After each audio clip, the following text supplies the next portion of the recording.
Big deal.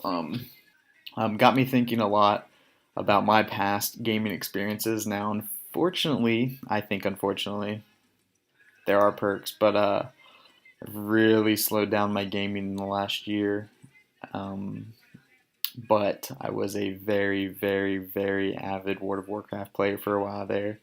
There was an entire summer where I probably was putting at least 12 hours a day into World of Warcraft. Having said that, looking back, those 12 hours a day were some of the most fun I've ever had in my entire life. I don't think that's sad either. I would come back from a job that I didn't really enjoy, being around people that I didn't really enjoy, um, and then I would get online and I would live in a fantasy world that gave me a sense of accomplishment. Basically, put me on TeamSpeak or Ventrilo with dozens and dozens of friends for hours on end. Just would laugh and explore. There's such a group mentality and sense of accomplishment and so much bonding that came from World of Warcraft. It's hard to really be too upset about it, about all the time I spend in it. Um, Matter of fact, I live in Portland now, Portland, Oregon, and the entire reason I originally came here is because a friend on World of Warcraft knew I was traveling along the West Coast by train and asked me if I wanted to stop in Portland along the way and hang out for a few days. So I did, and I ended up falling in love with this very geeky, liberal city, and ended up moving here 6 months later. And if it wasn't for World of Warcraft, I might not be in Portland, Oregon. I might not be avidly writing as I am. I might not be doing this podcast. So you could argue that World of Warcraft is the very reason you're watching this now. It's a bold statement, but it might be a true one. Um, Also got me thinking about the future of gaming now. I saw an article recently, I think it was on Singularity Hub, which I highly recommend if you've not checked it out. These are the guys at Singularity University who are pretty much trying to educate the transition to the technological singularity that we're going to be coming up upon as machine intelligence starts to catch up with human intelligence and surpasses it, and will definitely surpass it, in my opinion. Yeah, the notion is that we're going to pretty much have a world where we're all living in video games.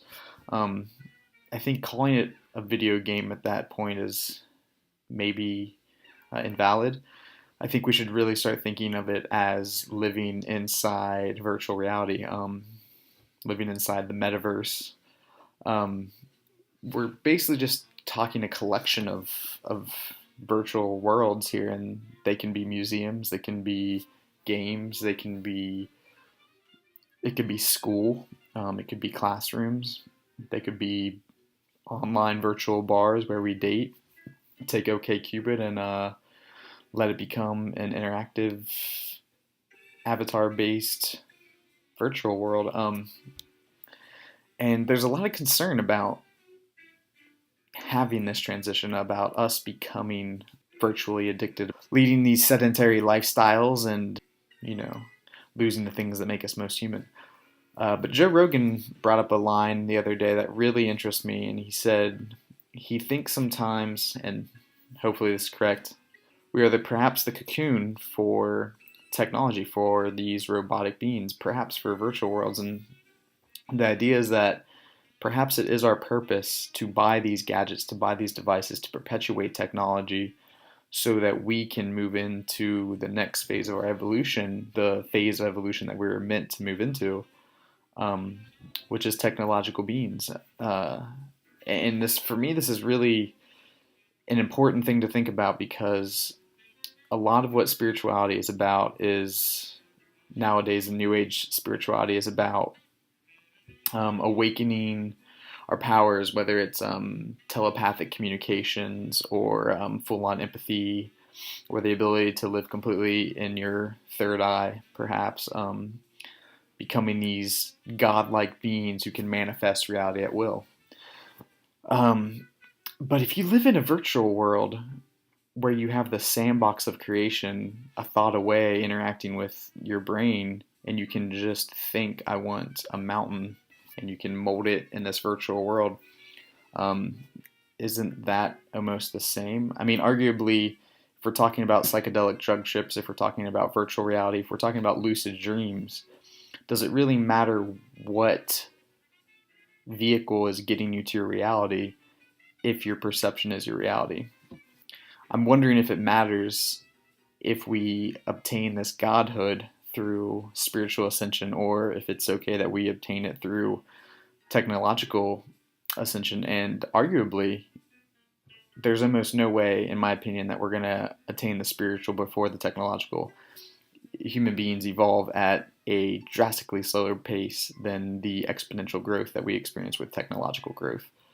Um, as long as our society doesn't collapse and crumble and we forget the words to the technologies that we're working on right now, and our resources don't dwindle and chaos doesn't ensue, we're likely going to become machines or upload our brains into virtual worlds well before our bodies have any chance to unlock their hidden powers.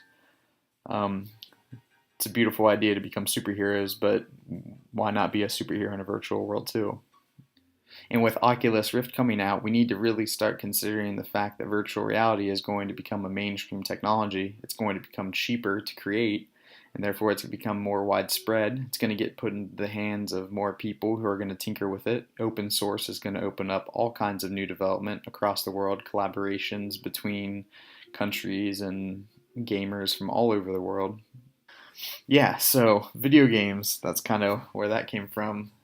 So, wondering from your point of view, what are some of the biggest impacts gaming has had in your life? Let me know some of your favorite memories, positive or negative. Tell me what you think about the possibility of living in virtual worlds in the future. Is that something that you think is a good thing or a bad thing? Do we lose an aspect of self if we upload our consciousness into virtual worlds? Or even if we just stay as human beings who hang from hammocks and capsules all day long and live our lives plugged into virtual reality while our bodies get subjected to some kind of muscle stimulator that keeps us from atrophying. What kind of future do you look forward to? Um, yeah, let's talk about it.